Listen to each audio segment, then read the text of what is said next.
আজকে আমি চোপড়া একটা কীর্তন হয়েছিল, সেই কীর্তন থেকে আমি আসলাম। তো আসার পরে আমাদের বুধুরাম সিংহ নামে একজন ব্যক্তি, আমাদের কিছুদিন আগে বিজেপির কার্যকর্তা, ওনাকে টিএমসি কিছু দুষ্কৃতী মাথা ফাটিয়ে দিয়েছিল। তিনি অসুস্থ হয়ে রয়েছিলেন বাড়িতে।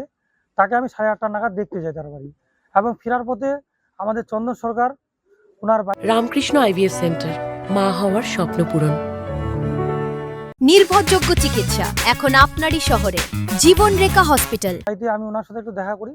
তো ফেরার পথে টিএমসি আজকৃত কিছু দুষ্কৃতী গোপাল ভৌমিকের নেতৃত্বে আমার গাড়ির সামনে বাইক রেখে দেয় এবং পিছনেও গাড়ি রাখে। এতে কি হয়, আমার গাড়ি জাম হয়। জাম হওয়ার ফলে তারা 50-60 জন মিলে আমার গাড়ির উপরে হামলা চালায়।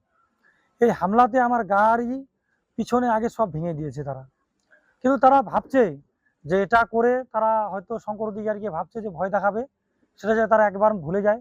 শঙ্কর অধিকারী কখনো ভয় পায় না, আর শঙ্কর অধিকারী ভয় করে দামানো যাবে না, আর বিজেপিকেও ভয় দেখিয়ে দমিয়ে রাখা যাবে না।